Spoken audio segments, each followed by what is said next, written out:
Transit warrant లేకుండా ఎలా arrest చేస్తారంటూ KTR ప్రశ్న.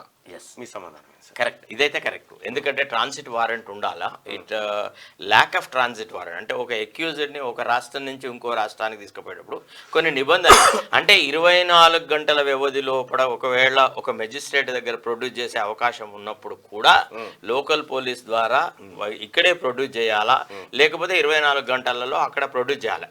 బట్ ట్రాన్సిట్ వారెంట్ అనేది కంపల్సరీగా తీసుకోవాలని సుప్రీంకోర్టు పదే పదే చెప్పింది, ఒక రాష్ట్రం నుంచి ఇంకో రాష్ట్రానికి. అంటే ఇది అంతే ఏంటంటే రాజకీయంగా ముడిపడిన అంశం కాబట్టి కొన్నిటిని వాళ్ళు కావాలనే ఇగ్నోర్ చేస్తున్నారు అనిపిస్తుంది. అయితే ఇక్కడ ఏంటంటే ఆమెను అరెస్ట్ చేసిన విధానం సరిగా లేనప్పుడు ఆమె ఈజీగా బయటకు వస్తుంది. అరెస్ట్ చేసినామని వీళ్ళు చెప్పుకోగలుగుతారు, చూసినామా కోర్టు మా పక్షాన్ని నిలబడింది. ఇంకొక సమస్య ఉంది. ఇప్పుడు ఎప్పుడైతే ఈమెను మెజిస్ట్రేట్ ముందర ప్రొడ్యూస్ చేస్తారో మెజిస్ట్రేట్ ఇప్పుడు కవిత తరఫున కూడా చాలా ప్రముఖులు అపియర్ అవుతున్నారు. అంటే కపిల్ సిబ్బల్ అపియర్ అయినాడు మన సుప్రీంకోర్టులో. ఇప్పుడు ఆయన పోయి అడుగుతాడు ఏమని, ఇట్లా సుప్రీంకోర్టు లోపల వీళ్ళు ఇట్లా అండర్టేకింగ్ ఇచ్చినారు, ఎవరు అడగక ముందే ఈడీ కౌన్సిల్ ఏం చెప్పినాడు, we're not going to take any coercive steps against Kavitha అని చెప్పినారు. నువ్వు అడగక ముందే ఒక వరం ఇచ్చేసేసి ఆ వరం మళ్ళీ తెలియక ముందే ఎట్లా విత్డ్రా చేసుకుంటావు అనేటువంటి ప్రశ్న వాళ్ళు రేజ్ చేస్తారు.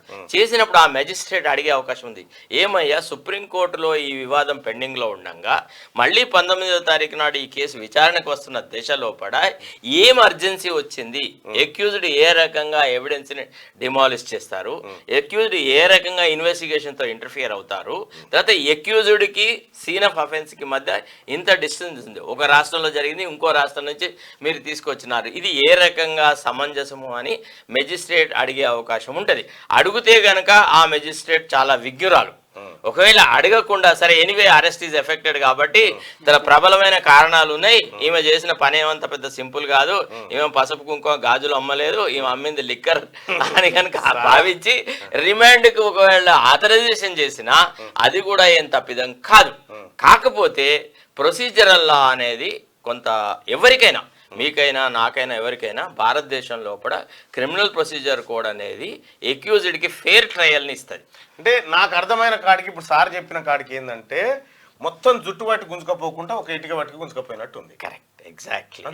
అంటే ఇది లోపభూయిష్టంగా చేయడం వెనుక రాజకీయ కోణం ఉంది, ఇది అంత సులభంగా కాదు. కాబట్టి ఇవాళ మళ్ళీ సుప్రీంకోర్టుకి వీళ్ళు పోతారు, అది అర్జెన్సీ మ్యాటర్ కింద తీసుకుంటారా, మండే నాడు తీసుకుంటారా ఏం తెలియదు. కానీ ఒక్కరోజు మాత్రం జన్మస్థానంలో భగవంతుడు శ్రీకృష్ణుల వారి జన్మస్థానంలో ఒక్క నిద్ర మాత్రం చేయగలుగుతుందని నేను అనుకుంటున్నాను. సరిపోతుంది. ఇప్పుడు వీళ్ళ ఈ అహంకారాన్ని అణచడానికి ఇది సరిపోతుంది.